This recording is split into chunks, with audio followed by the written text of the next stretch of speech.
Hola, bienvenidos a el tercer episodio de nuestro podcast Café Crítico con Yuru y Migue. Yo soy Yuru Y yo soy Miguel. y ella es Lucía. Hola Lucía, bienvenida. ¿Cómo estás? Hoy de nuevo vamos a tener una conversación más o menos espontánea. Tenemos algunas ideas de lo que queremos hablar, pero esto siempre va a ser una improvisación, ¿no? Va a tener un poco de improvisación. ¿Quieres contarnos, Miguel, cuál es nuestro tema de hoy? Bueno, habíamos conversado en el capítulo anterior que pueden encontrar aquí en el canal, que estuvimos hablando sobre varias cosas, sobre todo sobre la idea de la academia fuera de la academia. Hemos abordado varias cosas, ¿no? En nuestros capítulos anteriores. Ujú. Hemos hablado de la academia fuera de la academia, hemos hablado de las culturas del narcotráfico también. Sí. Y bueno, quedó pendiente en el encuentro anterior hablar sobre la idea del caminante, o la caminante, o el que camina, ¿no? Ujú. Y sobre el método también. La metoideia. El metodus. Bueno, de eso vamos a estar hablando hoy y por supuesto tenemos nuestro café porque de eso va, ¿no? De eso va nuestro podcast de tomar café y conversar. Esta idea surgió de la necesidad de hacer registro de todas nuestras conversaciones matutinas que solemos tener cuando tomamos café y que es importante que muchas de estas cosas queden registradas, sobre todo para nuestro archivo personal, pero también para compartir con nuestros amigos algunas de nuestras ideas, ¿verdad?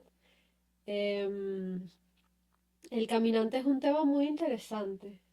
La semana pasada, el podcast anterior, estuvimos un poco ya conversando sobre este tema cuando estuvimos hablando de los modos de fluir, ¿no? Los modos de hacer que no son dentro de los espacios institucionales, por eso hablábamos de la academia y de cuáles son las prácticas afuera de la academia o las prácticas que podemos incorporar a la academia, ¿no? Que son prácticas como la observación de la naturaleza, de los animales, el comportamiento de la biología, de, y cómo eso de alguna manera también tiene que influir nuestro modo de pensar para nutrir, ¿no?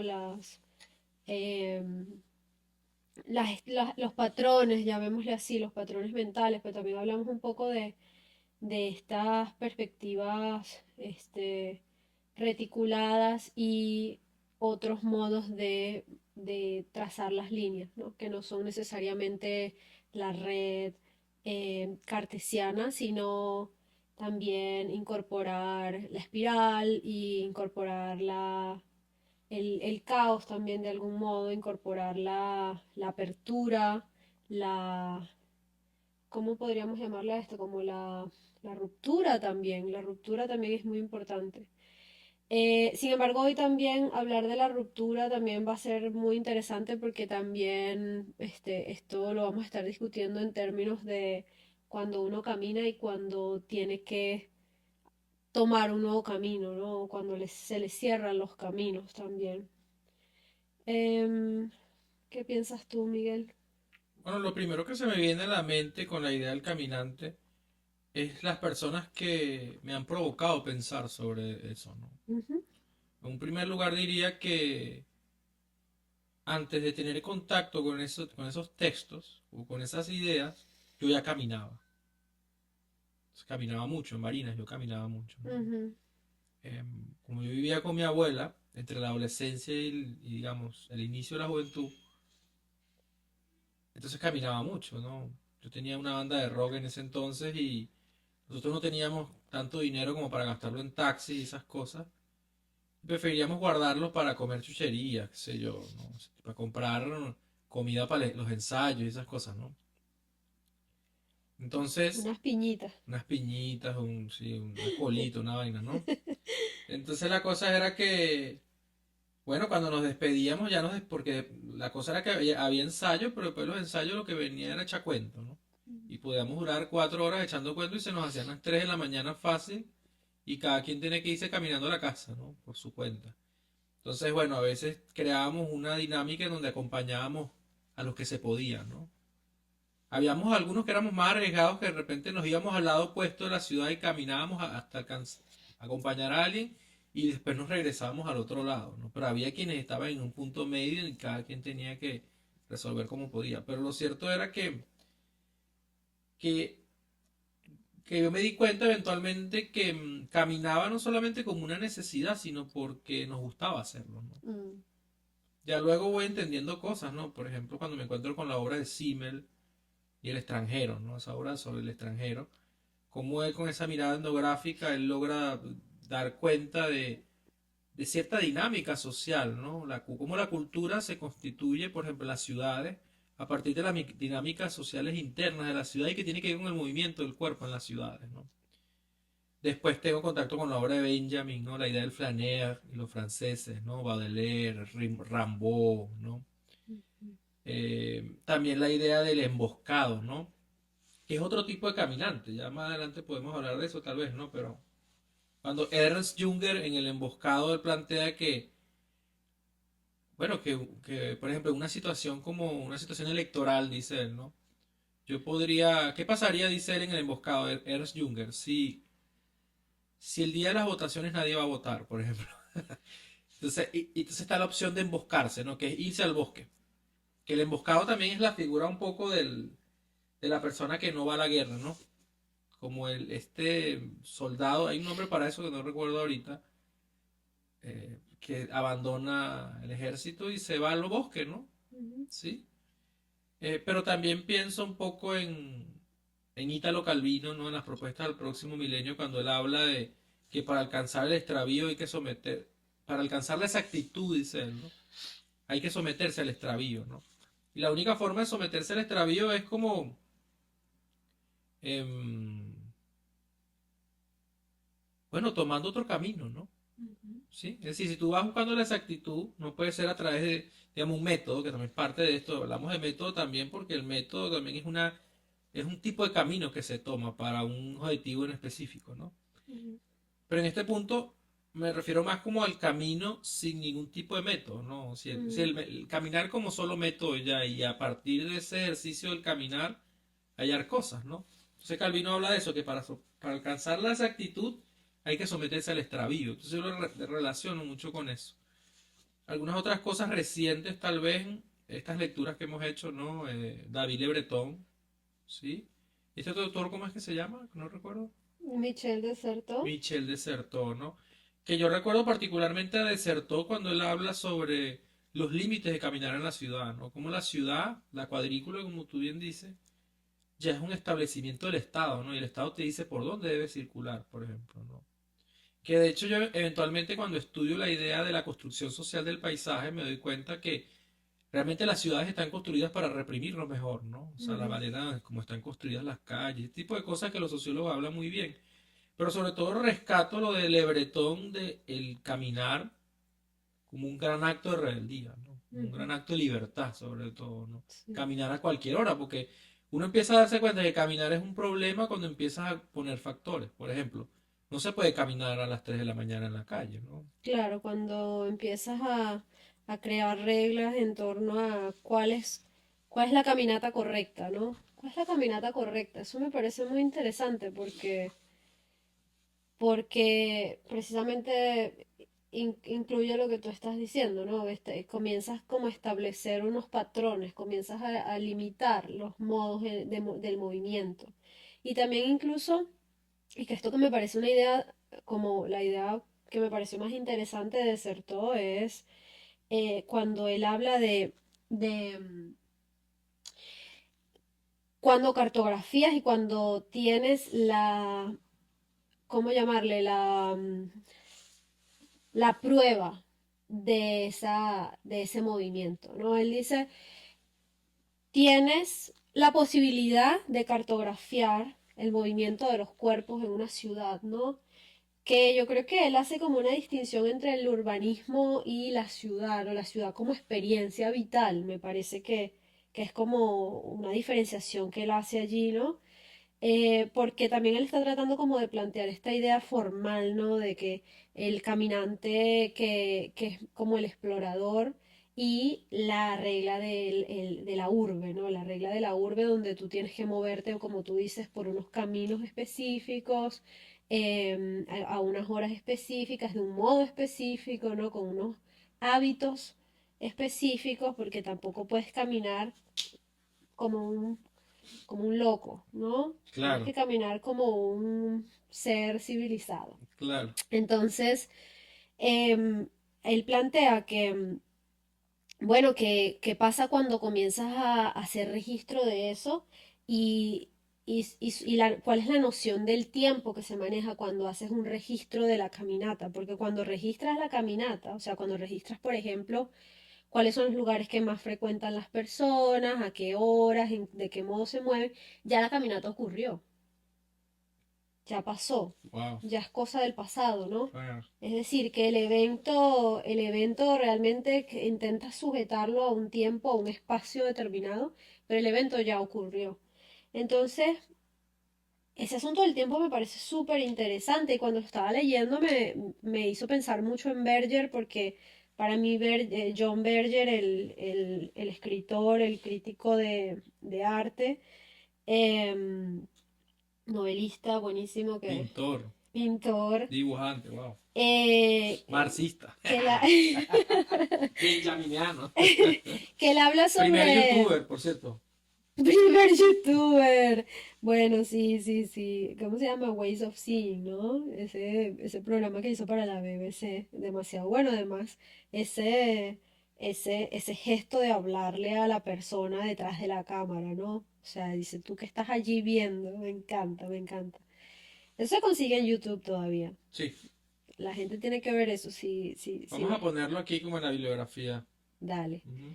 Bueno, entonces me hizo pensar en John Berger por el asunto del tiempo, porque eso fue un gran tema del ensayo para él, cuál es el tiempo de la imagen, ¿no? ¿Qué es lo que se detiene allí? ¿Qué es lo que queda, qué es lo que queda por fuera? Que me parece que es algo que realmente muchos filósofos exploran ese tema, ya sabemos, pero siempre es interesante ponerse en ese lugar, ¿no? Porque el asunto con el caminar es que es un fenómeno, es una cosa que está, que se hace, ¿no? En el cuerpo también, que se hace en la medida en la que tú estás andando, por lo tanto tiene un tiempo, ¿no? Más bien me parece muy interesante que Desertó hable del tiempo de la caminata, ¿no?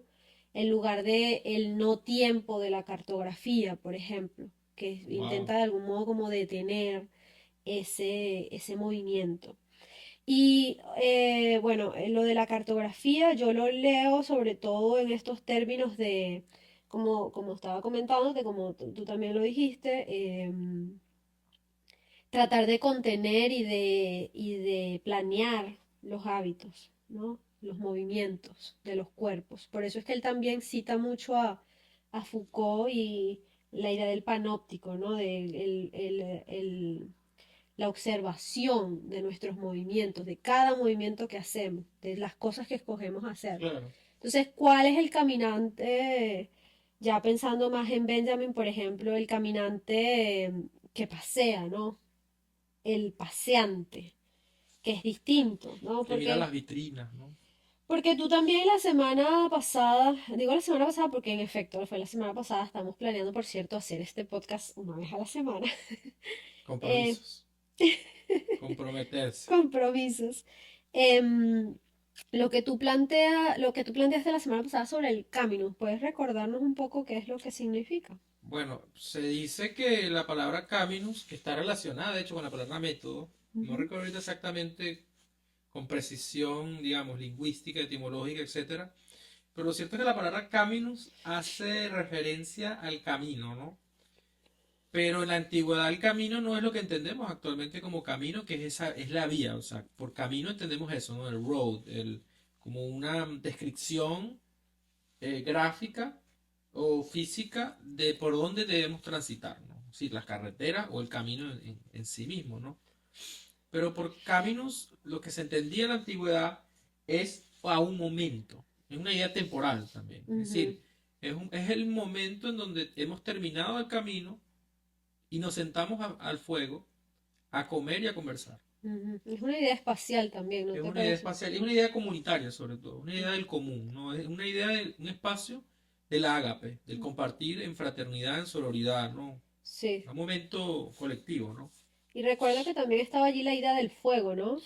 La idea del fuego, Ujú, exacto. de Claro, porque llegar a la fogata y calentar tus manos después del viaje largo, frío, ¿no? exactamente, sí, Que porque además esta idea la protección, ¿no? De llegar a un lugar cálido donde te puedes proteger es del muy lindo ambiente. eso, porque tiene que ver con el autocuidado también. Ujú.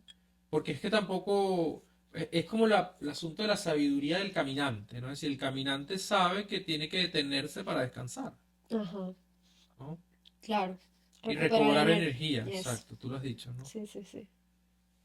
Qué bella idea, ¿no? Es muy bello, sí. Y también piensa, por ejemplo, te lo comentaba un poco antes de comenzar a grabar, eh, porque siempre es interesante problematizar la cuestión antropocentrada de las discusiones. Lo hablábamos la semana pasada cuando hablábamos de las humanidades, de las... ¿cómo llamarle a eso? ¿Existirá ya alguien que lo trabaje de algún modo con una terminología, como las poshumanidades, como la...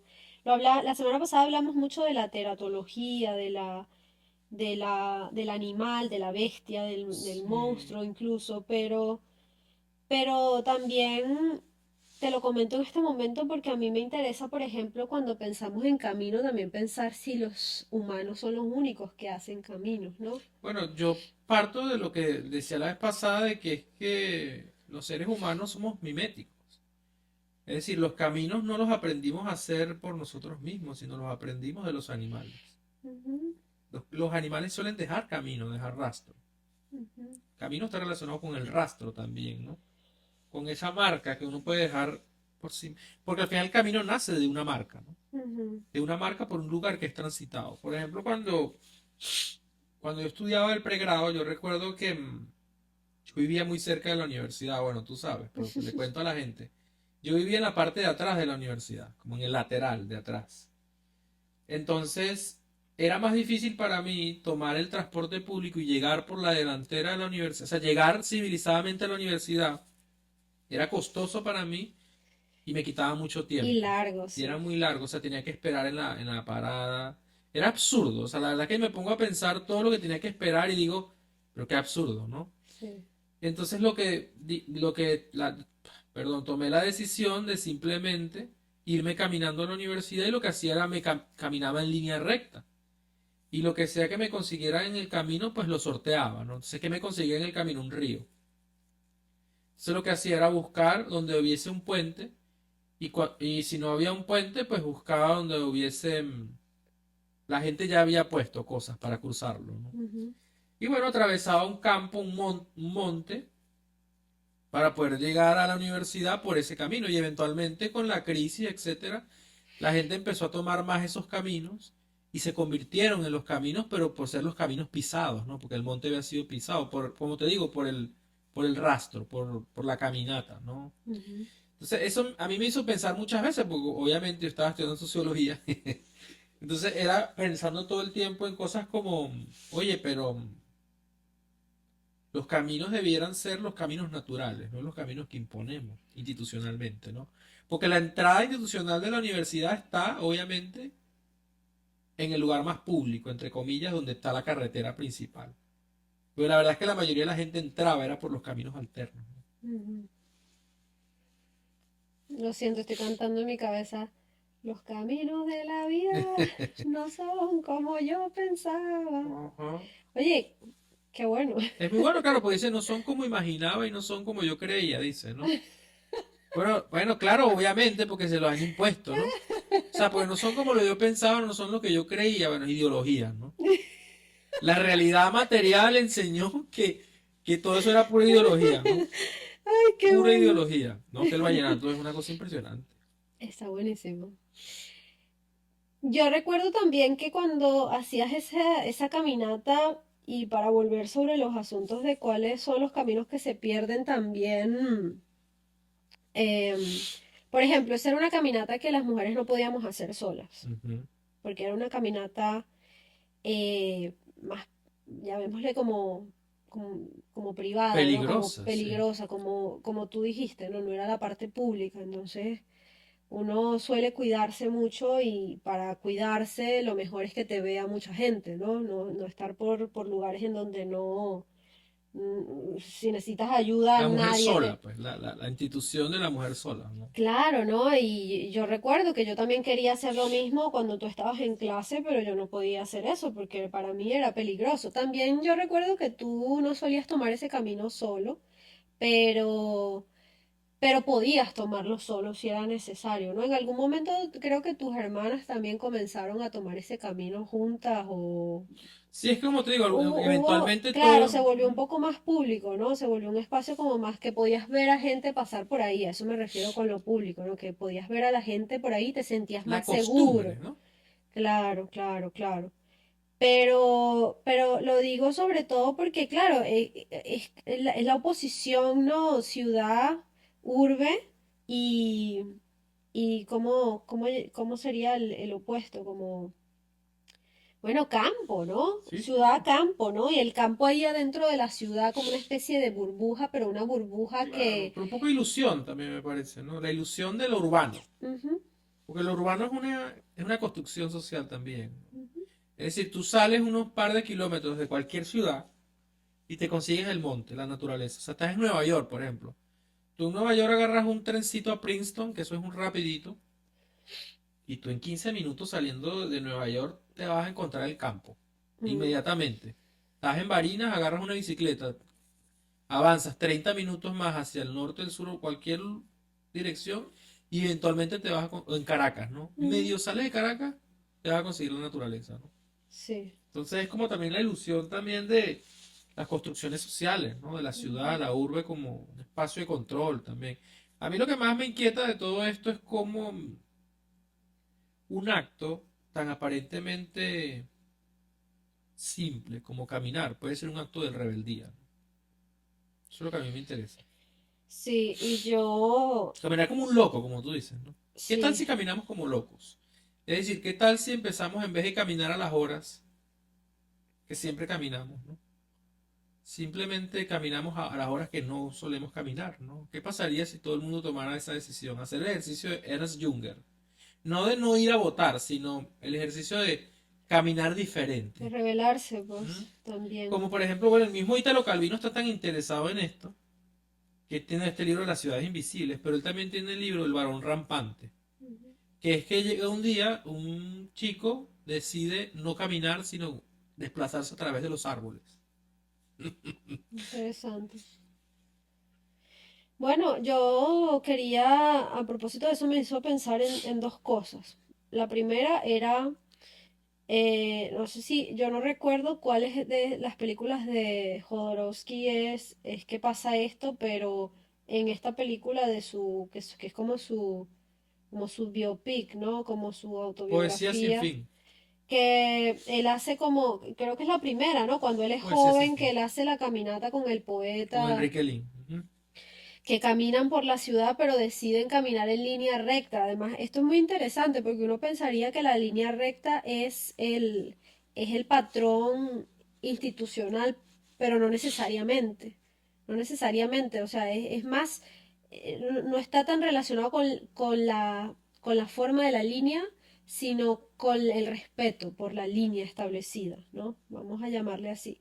Es decir, que pueden ser líneas rectas, líneas curvas, líneas espirales, pero lo importante es que te mantengas dentro de la línea dibujada por la institución, ¿no?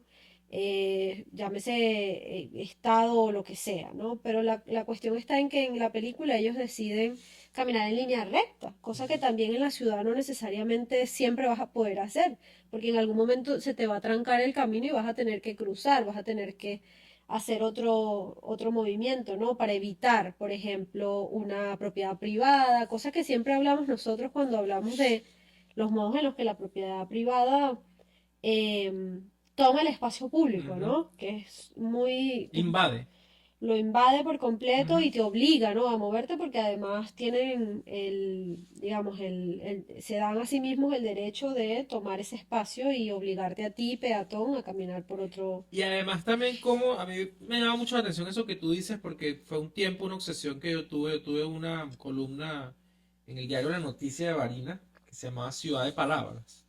Eso lo que yo hacía era que escribía textos, prosa poética sobre la ciudad, ¿no? Lo que saliera. Lo cierto es que leí muchas cosas sobre la ciudad, ¿no? Libros de Le Corbusier, Louis Kahn, cosas de arquitectura, ¿no? Entonces, ese asunto, como te decía, la construcción social del paisaje, ¿no? Un poco como a caer en cuenta cómo, tal cual como tú dices, desplazarse por la ciudad es desplazarse por los objetos privados y cómo los objetos privados se roban el espacio público, ¿no? Entonces a mí me sorprendía, por ejemplo, sobre todo en Barinas y en Caracas, los carros estacionados, los automóviles estacionados en las aceras, Ujú, robando el espacio público.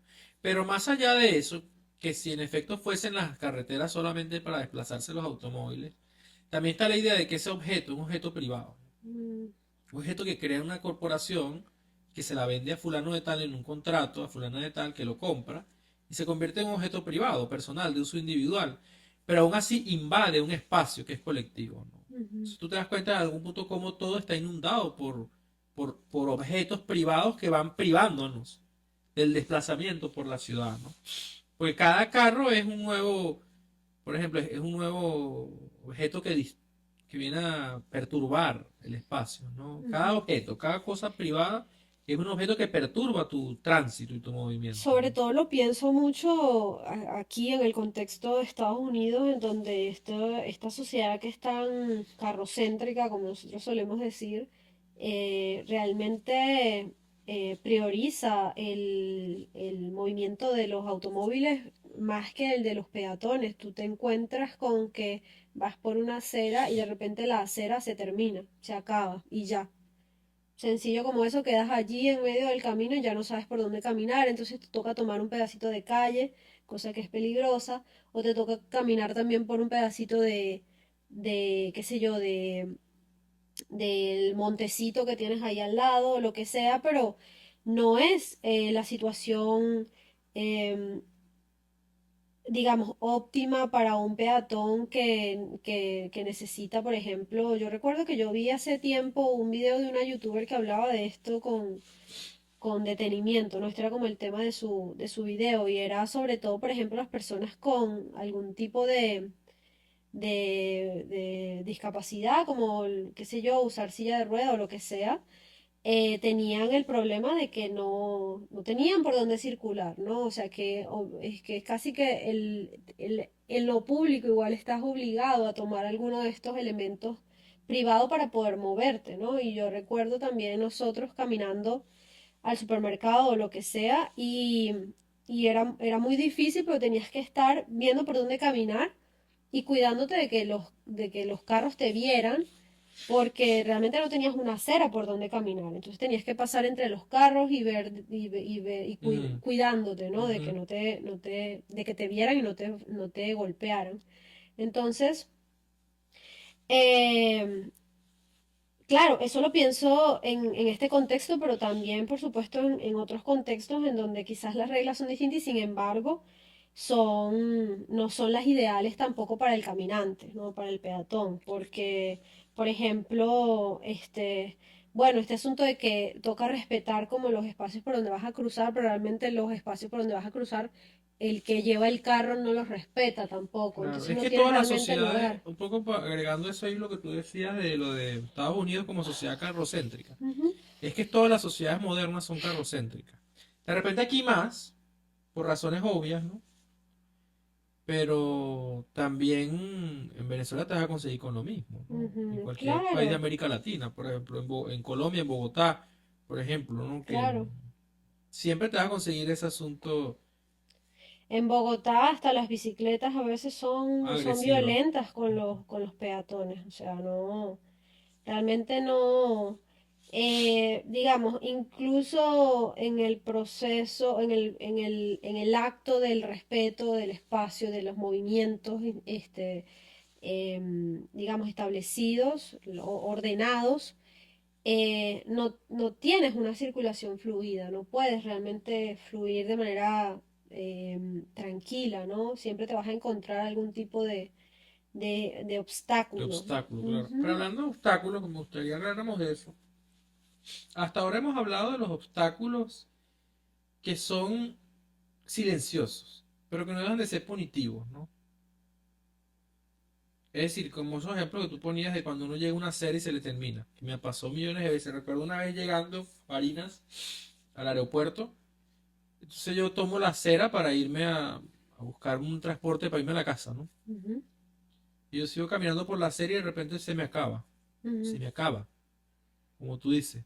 ¿Y qué hago? Lo único que tenía que hacer era lanzarme a la avenida. ujú, Entonces yo digo, o sea, la misma administración pública de los espacios me invita a romper las reglas, ¿no? O sea, ujú, yo no solamente pensaba en mi inseguridad, que sí pensaba en mi inseguridad, obviamente, ujú, pero pensaba en ese asunto de la colisión de los derechos, ¿no?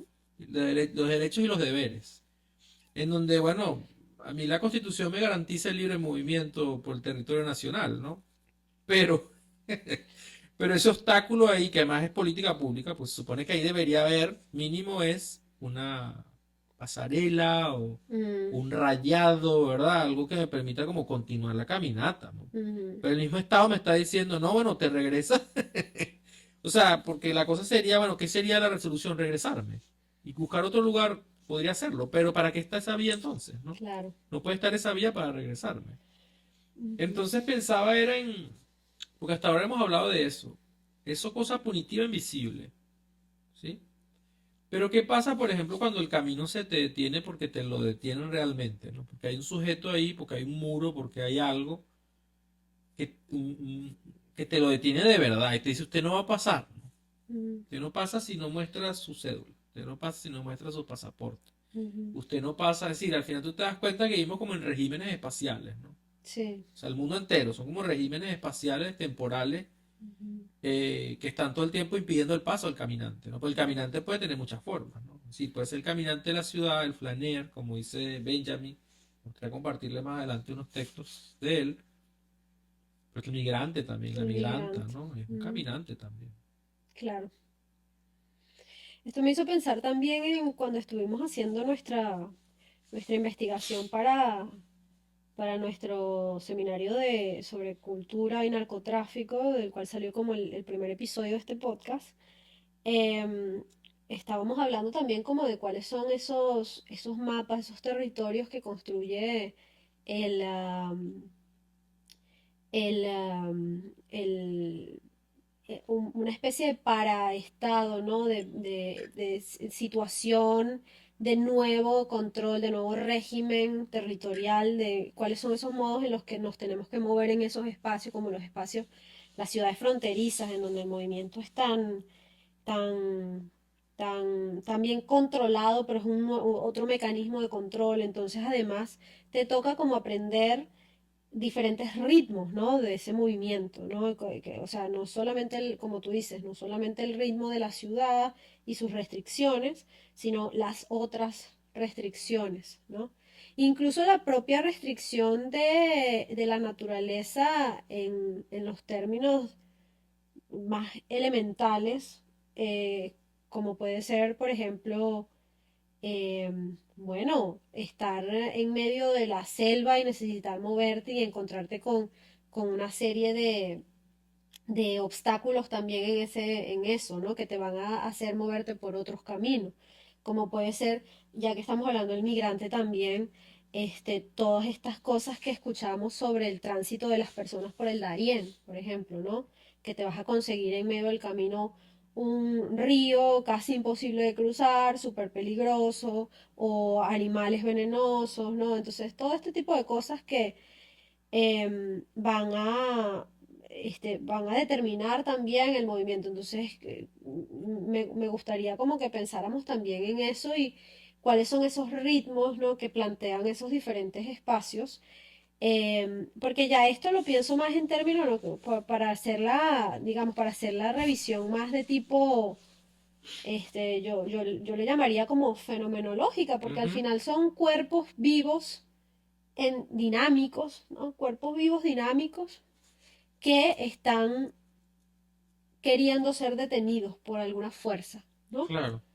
Ya sea esta fuerza una fuerza humana, creada por el humano, o una fuerza natural, o cualquier tipo de fuerza que hace el gesto, ¿no? Hace el movimiento de detener ese cuerpo vivo, ¿no? Y que está en movimiento. Y bueno, y la energía que tiene ese cuerpo para el movimiento, ¿no? Porque también esto quizás, esto nos lleva por otro camino, pero pensaba también en algo como cuál es el movimiento que te permite mantenerte con vida y mantenerte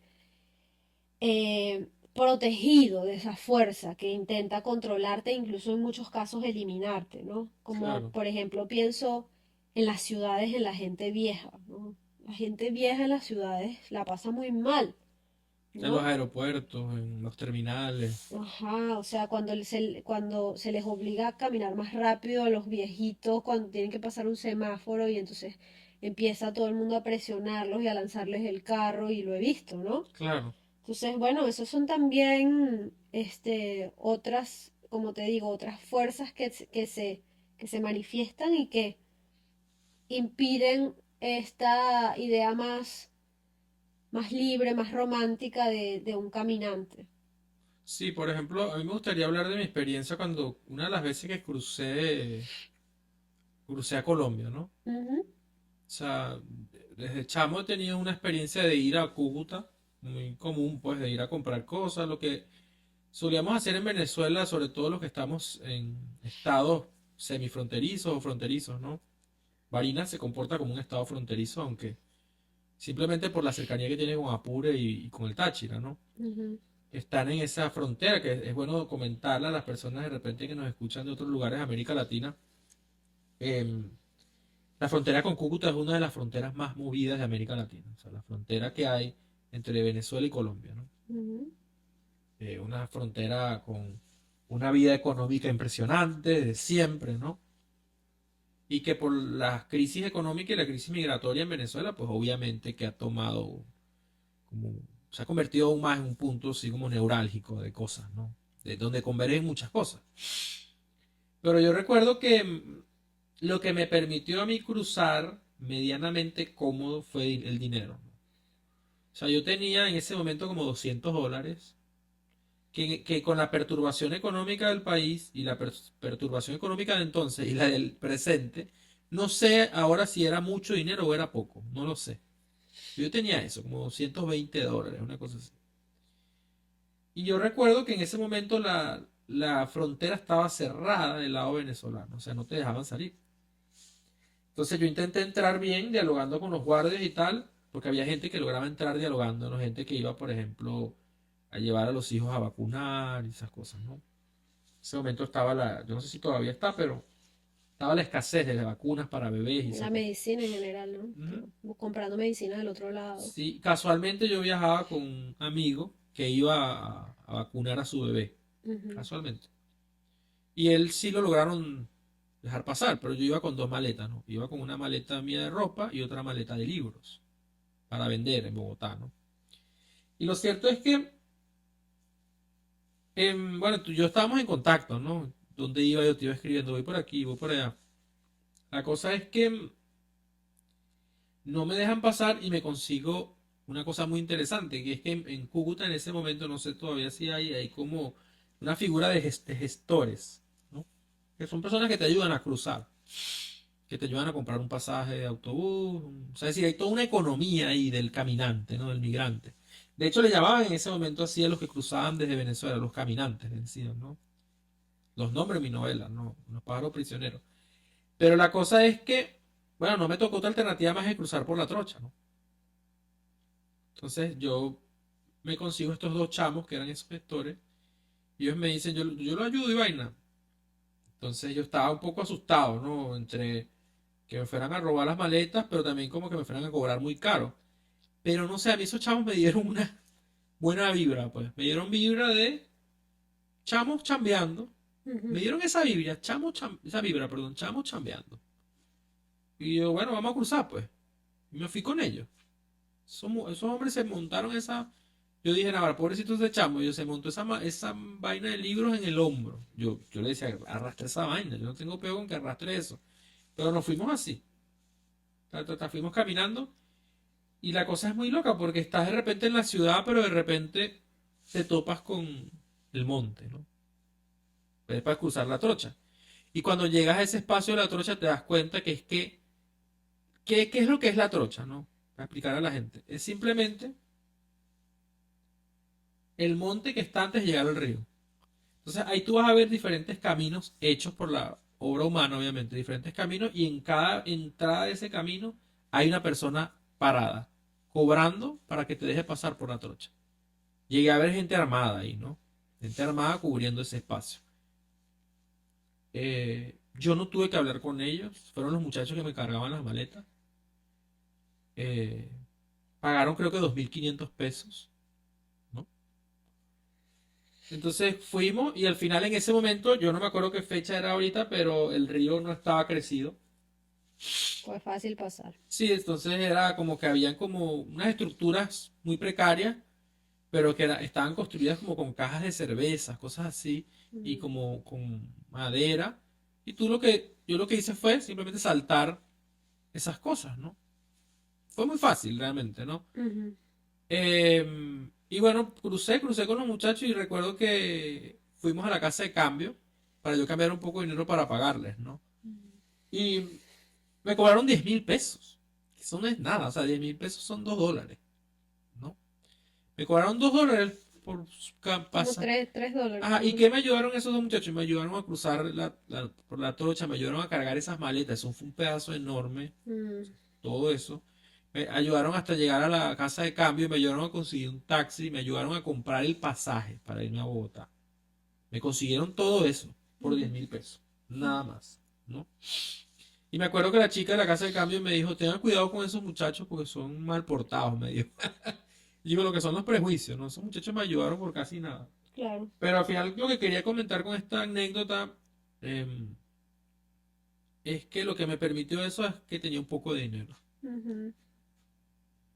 Claro, la facilidad para moverse.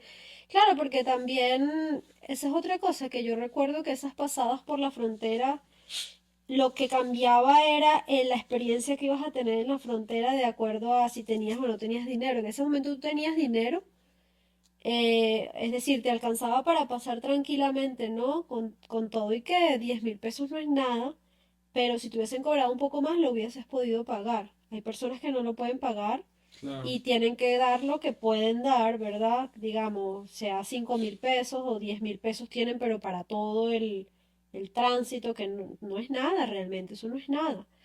Em, pero la cuestión está en que la experiencia va a ser distinta, ¿no? Para el que tiene un poco más de dinero, el que tiene menos.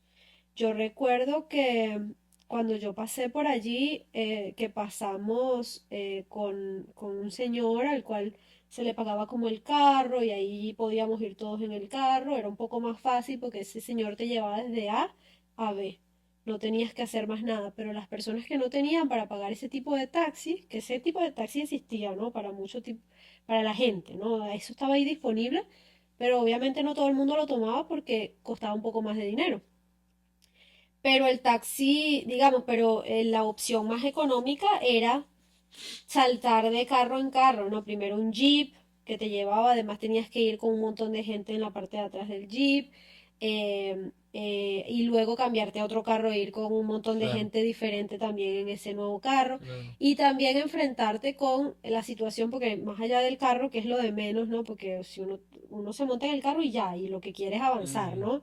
ujú, Pero la situación sobre todo es que el tipo de carro y el tipo de conductor y el tipo de servicio también te garantiza un movimiento para pasar más rápido, ¿no? claro. Porque, por ejemplo, un taxi como con el propósito de ir de A a B, sabe que tiene que hacer con la guardia en todo ese camino, mientras que los que son más, estos caminos cortos que tienes que ir cambiándote de carro, pues te toca a ti resolver en cada uno de estos puntos, de A a B, luego de B a C, de C a D y así. Mm, Entonces, la situación es mucho más complicada y tiene que ver con eso, ¿no? Con pagar menos dinero.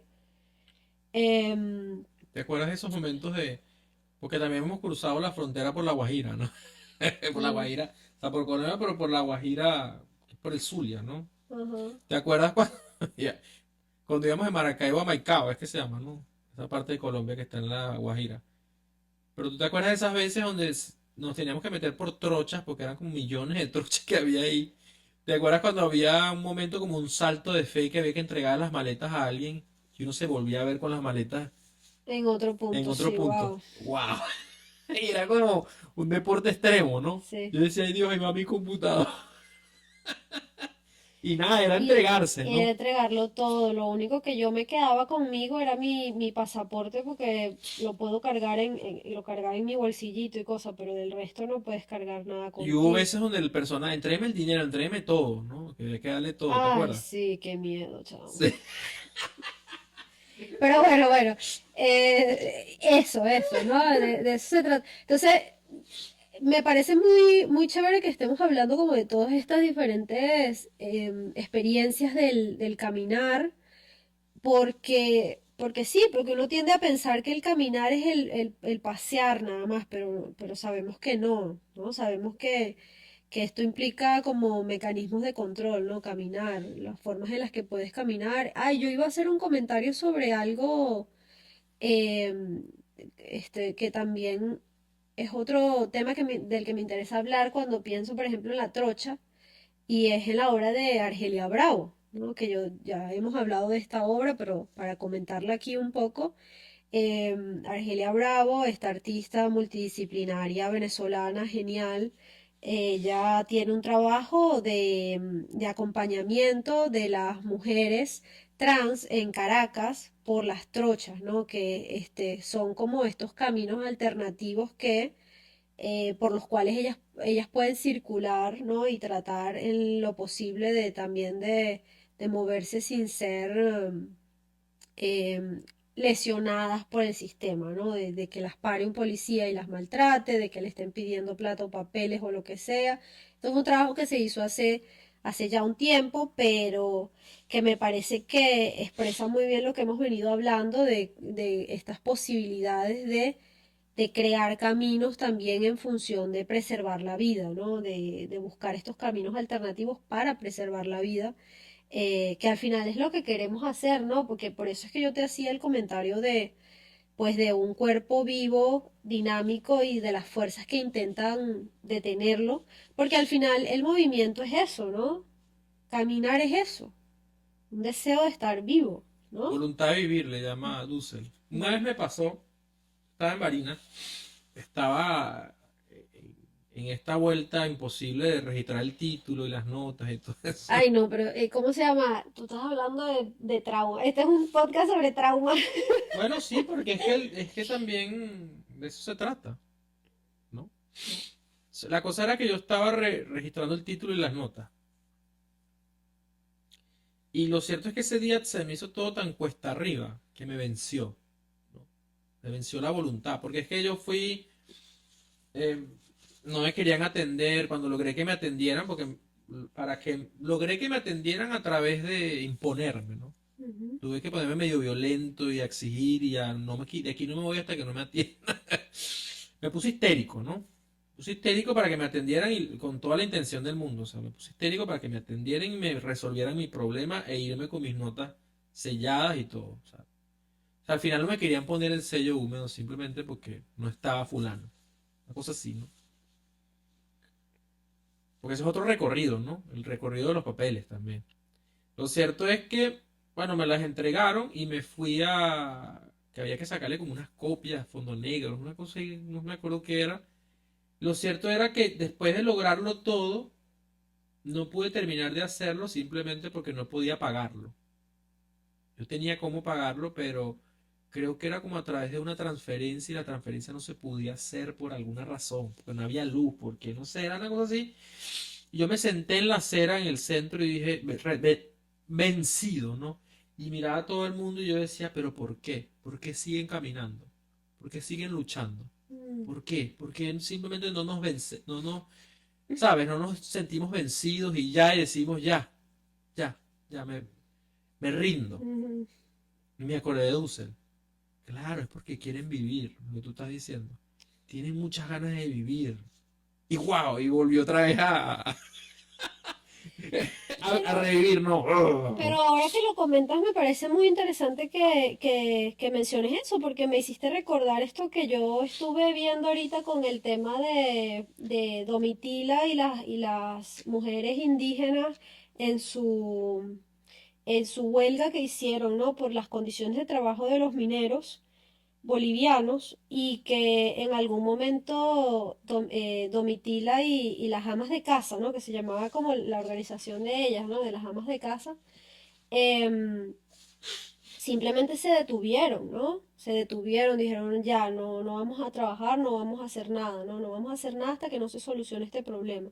Entonces eso que estás diciendo me hizo pensar que bueno, que también es necesario, ¿no? Que se entienda, ¿no? Cuál es la importancia de la caminata también para la resistencia, pero también para la continuación de la Ujú. explotación, porque también mediante la vida es que se da se da continuación a la explotación de los cuerpos, ¿no? Entonces de vez en cuando Detener la hay que caminata. sentarse, ¿no? Hay que dejar de caminar también de vez en cuando, ¿no? Y tomar el control de nuevo sobre tu cuerpo, incluso si ese control tiene que ser el de detenerlo, ¿no?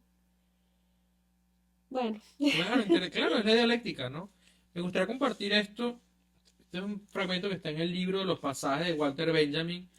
Hay un fragmento que está dedicado al caminante, al flaner, ¿no? Ujú. Y dice, Poe fijó para siempre el caso del flaner, que se separa por completo del tipo de paseante filosófico y adquiere los rasgos del hombre lobo, que merodea inquieto entre la selva social, ¿no?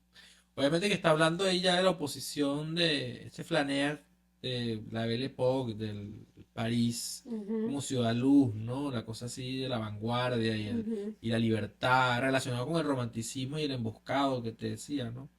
Pero da paso ya al hombre de la modernidad, ¿no? Este hombre homo no lupi, ¿cómo es que dice este señor joven, ¿no? Una idea muy jovesiana, ¿no? Como que este dejó de ser el caminante filosófico peripatético, la caminante filosófica peripatética, a convertirse en el lobo, ¿no? Pero yo te decía el otro día, un poco viendo a la gente aquí en Eugene, y Eugene, el lugar donde nosotros vivimos, es conocido como Tracktown, USA, Ah, es como un lugar famoso porque la gente corre, ¿no? O sea, corre y camina por hacer ejercicio. Pues la crítica aquí era que aquí el caminante que se le permite caminar y correr sin que levante sospechas, tiene que tener, bueno, un equipo, ¿no? Es decir, este ya no es este lobo, ni es el peripatético que dice Poe a través de Benjamin, sino que es el caminante neoliberal. Es decir, que necesita unas botas Nike, una chaqueta Nike, todo el... Por aquí nadie corre como un loco, ¿no? Aquí todo el mundo corre uniformado, ¿no? sí, claro. O sea, es decir, la práctica también del caminante como una práctica mercantilizada también, Ujú, por las exacto. marcas deportivas y todo eso. Sí, sobre el caminante neoliberal. Bueno, claro, y eso también es súper interesante si piensas no solamente ahora, ya no estamos hablando sola, y yo creo que esto conecta con lo que dijimos al principio, que es no solamente el modo de caminar, sino también el, el cuerpo que camina, cómo se ve, cómo sigue las reglas, ¿no?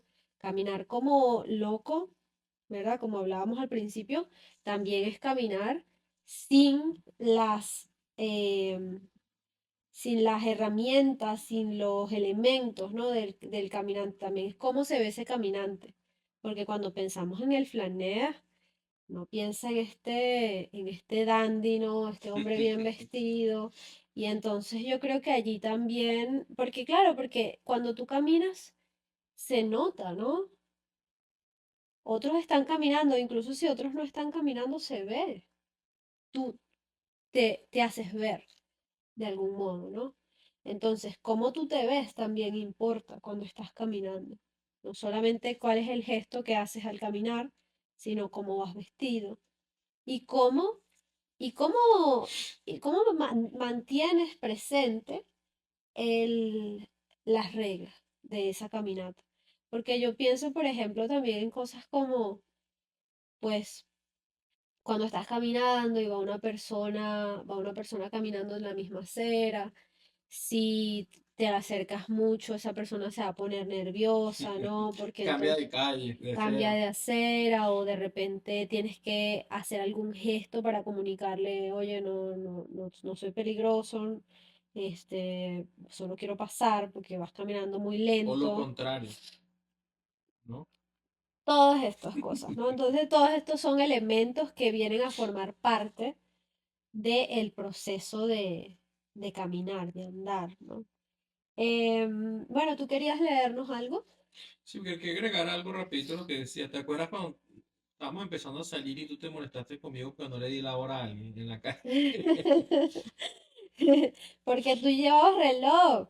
Tú Claro, llevabas el reloj puesto y la persona te preguntó la hora y tú dijiste no. claro, pero era que estábamos en un lugar y yo me sentía como comprometido en ese lugar, ¿no? Y yo prefería avanzar, dije, no. Y yo dije, ¿con qué clase de ser humano estoy saliendo? Bueno, bueno, me gusta mucho este texto, me gustaría compartirlo para terminar nuestro podcast que dice así. La embriaguez se apodera de quien ha caminado largo tiempo por las calles sin ninguna meta. Su marcha gana con cada paso una violencia creciente. La tentación que suponen tiendas, bares y mujeres sonrientes disminuye cada vez más, volviéndose irresistible el magnetismo de la próxima esquina, de una masa de follaje a lo lejos, del nombre de una calle. Entonces llega el hambre. Él no quiere saber nada de los cientos de posibilidades que hay para calmarla. Como un animal ascético, deambula por barrios desconocidos, hasta que totalmente exhausto se derrumba en su cuarto, que le recibe fríamente en medio de su extrañeza.